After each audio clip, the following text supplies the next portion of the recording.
Members are loving ABMP 5-Minute Muscles and ABMP Pocket Pathology, two quick reference web apps included with ABMP membership. ABMP 5-Minute Muscles delivers muscle-specific palpation and technique videos, plus origins, insertions, and actions for the 83 muscles most commonly addressed by bodyworkers. ABMP Pocket Pathology, created in conjunction with Ruth Werner, puts key information for nearly 200 common pathologies at your fingertips and provides the knowledge you need to help you make informed treatment decisions. Start learning today. ABMP members log in at abmp.com and look for the links in the featured benefits section of your member homepage. Not a member? Learn about these exciting member benefits at abmp.com/more.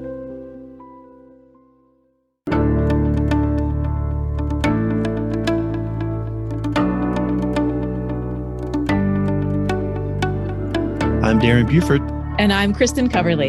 And welcome to the ABMP Podcast, a podcast where we speak with the massage and bodywork profession. Our guest today is Mindy Totten. After 18 years as a successful craniosacral therapist, it became Mindy's mission to help other massage and bodywork therapists build profitable businesses so they could serve more people and make a great living doing it. Through private mentoring, group coaching programs, and as host of the Do It With Intention podcast, she teaches bodyworkers how to build practices that they love, all without burning out or selling out. Her favorite accolade she's ever received is when one of her students called her a humorous version of Yoda. We may have to dive deeper into that, listeners. Hello, Mindy, and hello, Kirstin, and welcome to the podcast. Hey, thank you so much for having me. I'm delighted to be here. Mindy, we're so excited to have you here. Yes, we're definitely going to have to dive deeper into the Yoda reference. But Mindy, let's start at the beginning. Let's start with your story. How did bodywork enter your life and how did you become a practicing bodyworker? I actually have a background in teaching, Kirstin, and I am from the Washington, D.C. area, and I was teaching high school and middle school English and humanities. And after about 4 years of doing that, my husband and I decided we were going to give away everything that we owned. Well, that was the first time we did that. We've done that a couple times afterwards. Give away everything that we owned. And then we were going to each apply for jobs and go wherever those jobs took us.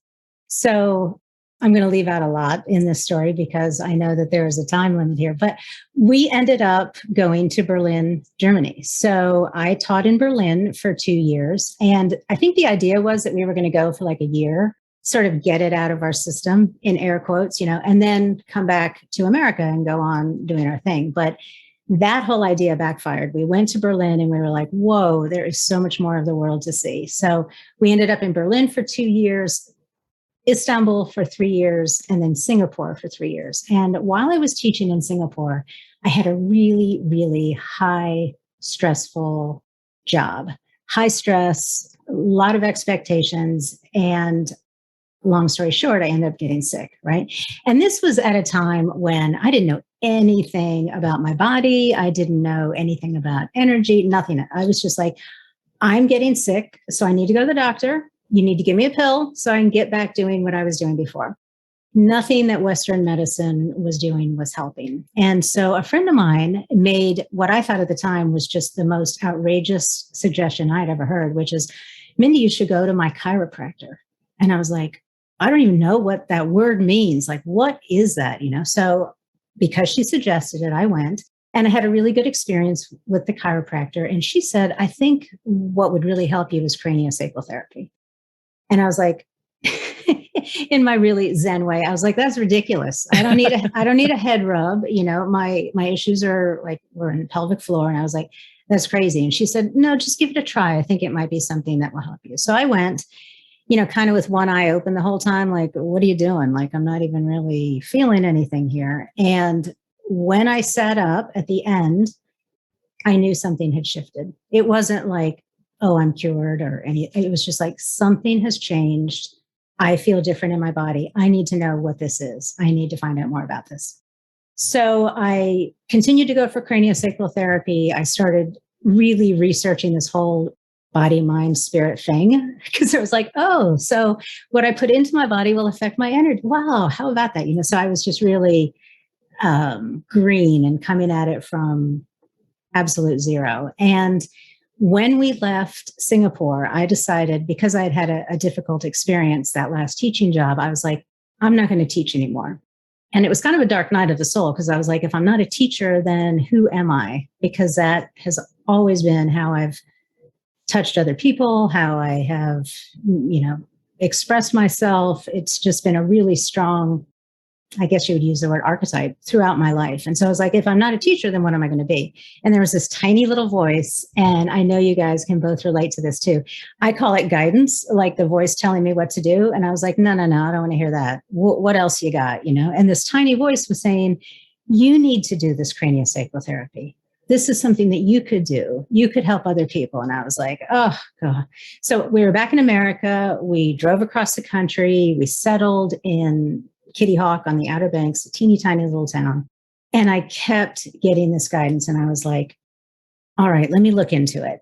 So then I had a whole other list of excuses. I'm too old. I don't know anything about anatomy. I don't know, blah, blah. All my training is in English and humanities. And then I finally was just like sitting at the ocean one day, staring at the beach. And I don't know if I can say this on the podcast or not, but you can cut it out if necessary. I was sitting looking at the ocean, and I was just like, screw it. I am going to do what I'm being called to do. And that meant going to massage therapy school to get my license as a massage therapist so that I could practice craniosacral therapy. Oh, Mindy, you're absolutely describing so many paths that happen to body workers and massage therapists. So my question with regards to that is, what did you immediately struggle with that listeners can relate to, but what also allowed you to hit your stride after that?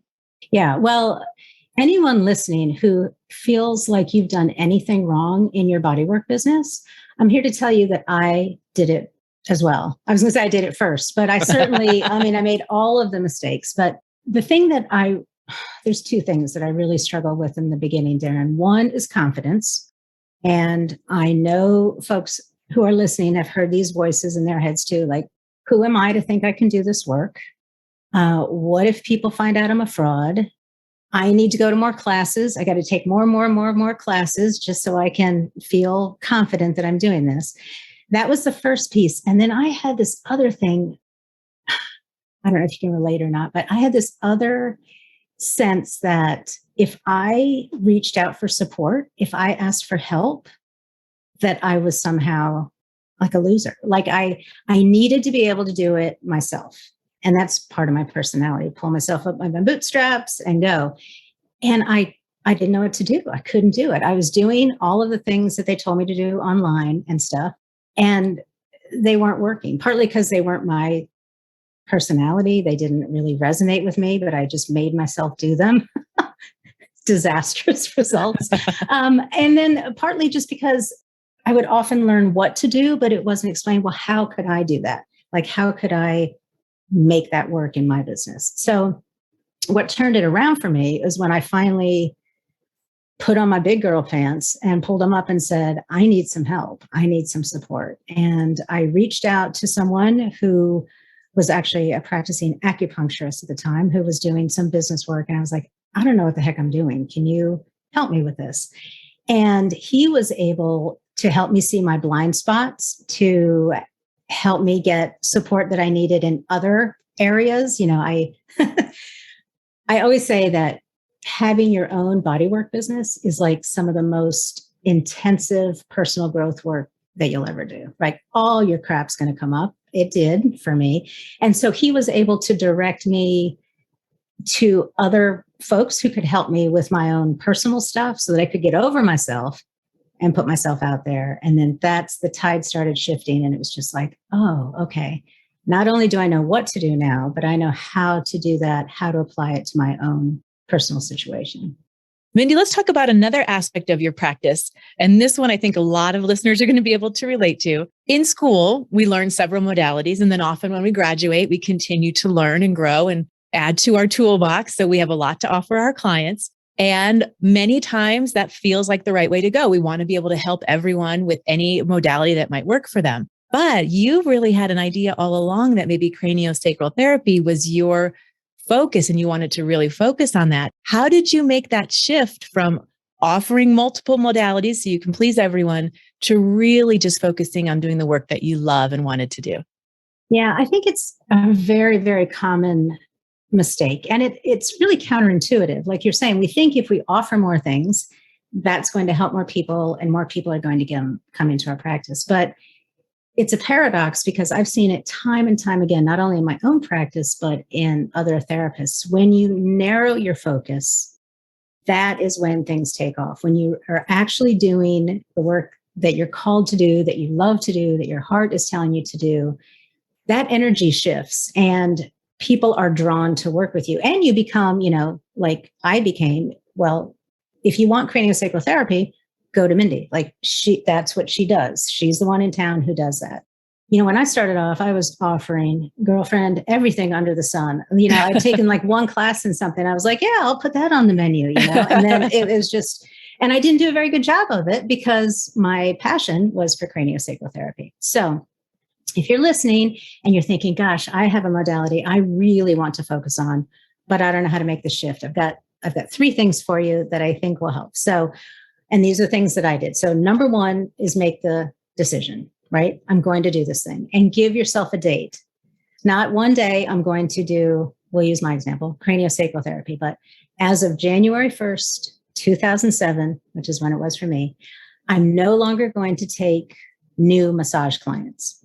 So that's the first thing. The second thing that you can do, and this was very helpful for me, is I told my current clients that I would be there for them as long as they needed me. So I would continue to do massage for the clients I already had who were coming for massage, but I sent everyone a letter and I explained the pivot that I was making, why it was so important to me, and what craniosacral therapy was. And then I offered them a 30-minute free session so that they could experience the work. And that was really helpful because I would say probably half of my clients from then on off just wanted to do craniosacral therapy. And the key is not to be attached to that outcome, because there were some who were like, yeah, no, let's keep doing the massage. And I was like, okay, I wasn't trying to convince them otherwise. I was just showing them what it was. And then the last thing that I did, I think this is so important, and it's a mistake a lot of people make, is I kept the pricing the same for craniosacral therapy and for massage therapy. So the mistake that folks make is, in a more subtle touch, or I don't want to say advanced, more intensive type of therapy, when you have gone on and you've done additional training and perhaps gotten certifications, right? What people do is charge more for that modality rather than charging the same across the board. So what would happen if I raised my rates? I don't know, let's make up some numbers. If I was charging $75 for a massage and I said, I'm doing this new thing, it's called craniosacral therapy and it's $100 an hour, a lot of people would be like, okay, cool, I'm going to stay with that $75 massage, right? But I said, here's the price. It's $100 for a massage. It's $100 for craniosacral therapy. So then people were like, oh, okay, well, I'll give that a try. I did have people who were like, I'm going to come 1 week and do massage and the next week and do craniosacral. And I consistently raised my rates over the years. And then those folks who were then paying whatever, $150 for a massage, they were like, Mindy, that's a lot. And I was like, it is a lot. And you can get a better massage across town from my friend such and so. Do you want to try it? Yeah, I think I do. So the practice ended up with the folks doing massage gently sort of going off in other directions. And so it allowed space for the craniosacral part of the practice to really grow. Let's take a short break to hear a word from our sponsors. Anatomy Trains is delighted to invite you to our in-person fascial dissection workshop, May 30th through June 3rd, 2022. We're excited to be back in the lab with Anatomy Trains author Tom Myers and master dissector Todd Garcia in Todd's Laboratory of Anatomical Enlightenment in Boulder, Colorado. Join students from around the world and from all types of manual, movement, and fitness professions to explore the real human form, not the images you get from books. Visit anatomytrains.com for details. Universal Companies knows you're busy. So stop searching around and get all of your massage and bodywork products, supplies, equipment, and education in one place. Universal Companies. With 40 years of experience and professionals like you on staff, you can trust your needs will be met. Explore the website and go to universalcompanies.com/ABMP for a special discount just for ABMP podcast listeners. That's universalcompanies.com/ABMP. Now let's get back to the podcast. Mindy and Kirstin, let me ask you a question. I am aware that many practitioners default to offering as many techniques and offerings, modalities as they can. And they kind of get in that continuing education bubble, right? Where it's just learn more, make the toolbox bigger. It reminds me of going to a restaurant. Have you ever been to a restaurant that has got a menu that's like 5 pages deep? Yeah. And then another one only has like 8 offerings. It's almost like they've made the decision for you. Is that a fair comparison? Because Kirstin, we've been doing the podcast for a couple of years now, and we time and again hear everybody keep saying to reduce the number of offerings, really specialize, really hone in on your heart work. Yeah, I think that is absolutely a great metaphor, Darren. It's like, I had a friend, I was at a business conference, and she was not a massage therapist, and she was listening to me. We're like a masterminding thing together. And she said, the problem with massage therapists. And I said, what's that? What do you think the problem is with massage? Right. And she said, I was in town. I wanted, my neck was hurting. I wanted a massage. I got on a website. This gal looked great. I went to make an appointment. She said, there were like 28 different options. I was like, I don't know which one of these things I need. Like, I just want my neck to feel better. So she ended up going to somebody else, So that's an example. It's a perfect example of how narrowing what you offer is really going to help the people.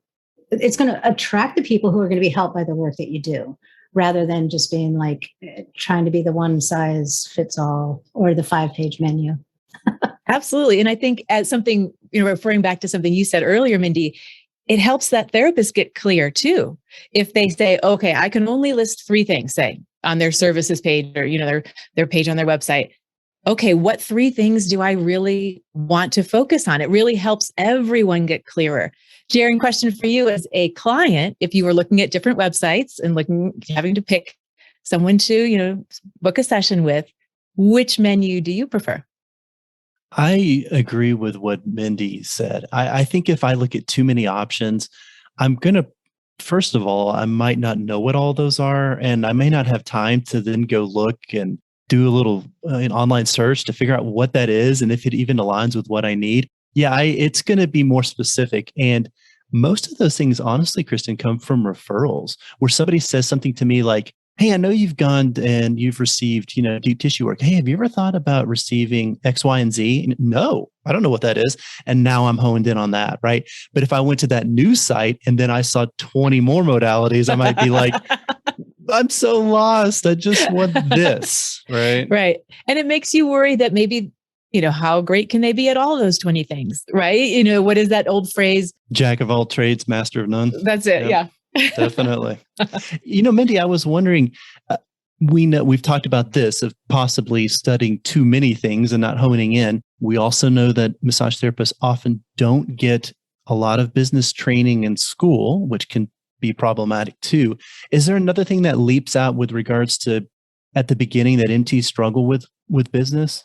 The first thing that popped into my head is like knowing what the heck to do, like knowing even where to start. But what I've seen through the years, there are 2 things that massage therapists really, really struggle with. One is pricing, right? Because we are big-hearted people who, nobody gets into massage therapy or bodywork therapy and says, I'm going to make a fortune. I can't wait to jump into the business and market myself. And, and I'm just going to make so much money. Like, that's not our motivation. That's not our intention. So when it comes to pricing, that can be a really kind of tricky area, particularly raising prices. Folks are like, oh, hell to the no. I can't do it. I can't, I'm going to lose all of my clients. That's one thing. And then the second thing is attracting new clients. And Darren, I'm so glad that you said, that you as a client, you really depend upon referrals, because that is the number one way to get quality clients who are going to resonate with you with work, who are going to be helped by the work that you do. And I think that we make the mistake, body workers, of trying like everything else besides one-on-one connection, asking people for referrals, inviting people to work with us, because we have to put ourselves out there, right? We have to say, hello, I'm doing this thing, and do you want to come in? Do you want, So it's difficult. I shouldn't say it's difficult. It can be done with ease, but it's not easy. It's not simple, right? So we revert back to like, oh, I know, I'll do some Facebook ads, or I'll put something on social media, because we're not actually then connecting one-on-one and having to interact with people and having to hear what they say. So it feels less vulnerable, right? Yeah, absolutely. Another question along those same lines, Mindy. So say we've got a listener out there who maybe is just graduating from school, or they've been working as an employee or independent contractor somewhere for a while. And all the while in the back of their mind, it's been bubbling that they're ready and they want to do, their own practice, become a sole proprietor. What are the first few things that they should think about or do to make that transition? That's very similar to making a pivot in your business too. So it's similar from going to offering everything to offering really what you want to do. The first thing, I worked at a spa right out of massage school. And the first thing I would say to anybody working for anyone else, whether you're having a terrific experience or not such a great experience, is make notes of what you would do differently. So if something is not going the way that you think it should, like, what is that? Like, how would you do it differently? How can you improve upon this situation if you were to go out on your own? Second thing is absolutely do this pivot, this change with integrity. So you check your contract, you see if there's a no compete clause, you do everything by the book so that you don't burn bridges. And it's a small industry, it's a small world. And I think that we often think it's a zero-sum game. Like if someone else does great, then I'm not going to do so well. But I disagree with that completely. I think that in our industry, doing professional, beautiful, excellent work is going to lift. What is it? Now there's another saying, a rising tide lifts all boats. I think that's it. It's going to lift us all up. So if you're thinking of leaving an employer, make sure that you're above board and that you're doing everything that you need to be doing to make that break clean. And then very similar to what I was saying before, Joseph Campbell says, jump and the parachute will open. And I love that phrase. But I'm a Virgo, a double Virgo. Actually, I'm also like making sure that parachute is attached and then there's nothing that's like tangled up or anything. So I don't say just, one day up and quit, so do your homework, make sure your parachute is attached, but then go ahead and set a date, stick to the date, communicate that. When you're starting off in your own business, there's a couple things you can do just to reach out to people you already know, your family, your friends. Hey, I'm doing this thing. I'm really excited about it. If you know anyone who, whatever, be specific, suffers from migraine headaches, this work I'm doing might be really helpful for them. I would love for you to, give them my information or have them call me or whatever it is. So really being clear about why you're making the change, what you want to do differently, and then starting off your business with integrity. And if you can get support around the business side of your practice when you're doing that, I just can't tell you how many times in my own work inside the Bodywork project, people come and they've never had a practice before. And they're like, oh, thank goodness I did this, because now I know what to do. I can do it right. As opposed to other folks who are like, I've been doing this for years and I've been doing it all wrong. I haven't gotten good results. And now I'm changing a bunch of stuff. So if you're working for somebody else and you want to go out on your own, it's a great time to, like you said, Kirstin, to ask for support, to reach out and get support around that. Mindy, in that same vein on your site, I'm so drawn to a phrase that you use on there, which is, how can MTs be the pro and the CEO of their own practices? Can you elaborate a little bit on that? Oh, yeah. And so this is a framework that I came up with, Darren, because I was like, what is it about some therapists that you're just like, oh man, she is spot on, she has got it. And others you're just like, well, and what I noticed is that it's not the body work.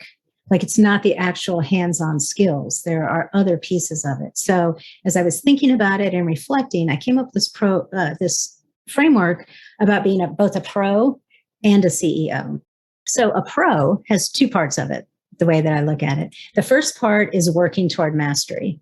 So as I said, it's not just like one continuing education class a year or whatever. You're actively working toward mastery. So you are getting your own body work. You are continuing to take classes, maybe not for breadth, but maybe for depth. Maybe you have found the one modality you really love and you are going to go deep. And it's about actually reviewing your anatomy more than once every 5 years or whatever. It's about actually working toward mastery.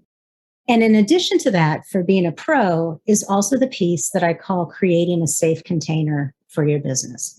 So we all know what it is to create a safe container therapeutically for folks to be able to come into your office and feel safe enough to allow the body work that you are facilitating to help the person get the results that they're looking for. But I have found there's also this idea of creating a safe container for the business side of your practice as well. And this is a piece that a lot of folks are like, what the heck are you talking about? What do you mean? So there are a couple of things that I can give examples of right now. Creating a safe container means having healthy, strong boundaries. So around boundaries, what I always ask myself is, am I doing what I said I was going to do? So if I say that I work until 5:00 on Thursday and somebody calls and says, can you see me at 7 p.m. on Thursday? Back in the olden days, I'd be, yeah, I can make that work. Later, the better. I was just so afraid that I would never have clients.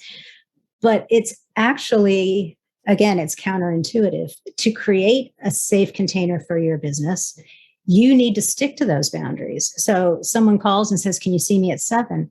I can't. I only work until 5 on Thursdays, but I've got an opening tomorrow at 3. Can you make it then? That non-consciously helps that client to feel safe. They say, this person knows what she's doing. She's got a container. I will reschedule or fit my stuff around her container. Mindy, also subconsciously as a client, now I know you're booked. Now I know other people are seeing you.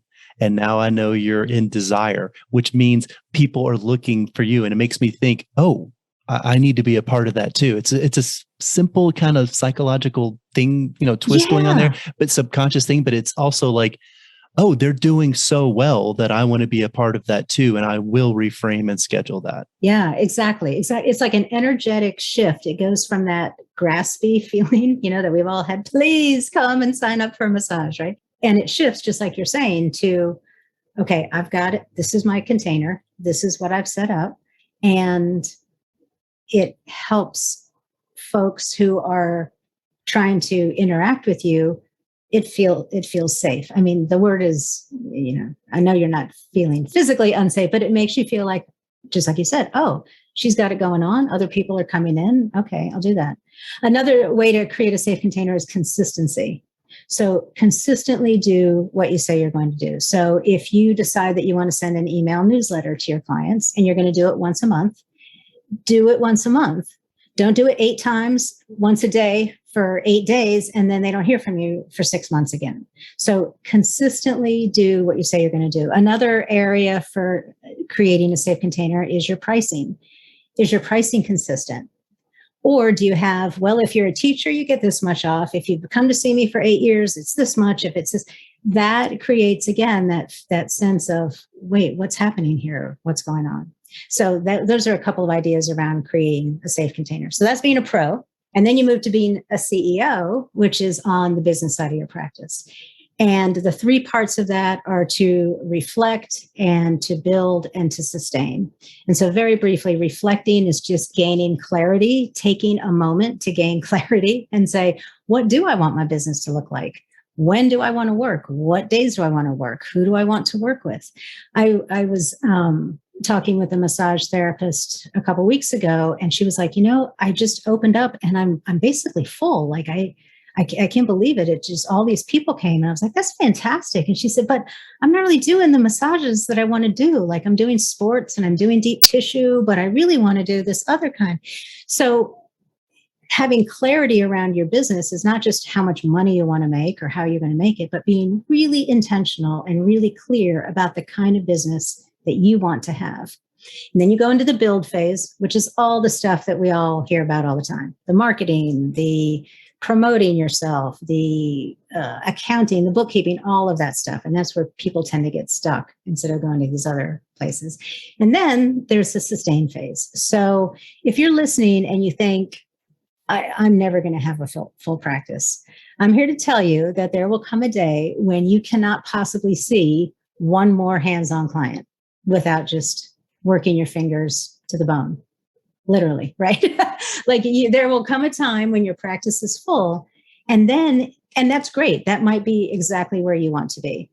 But you might find, and I've seen this time and time again, that when you get to that point, you may want to be of service in other ways to folks. So instead of working one-to-one, you may want to work one-to-many.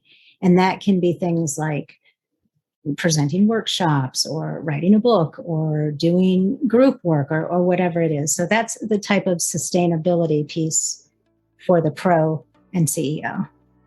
I want to thank our guest today, Mindy Totten. For more information about Mindy and her work, visit mindytotten.com.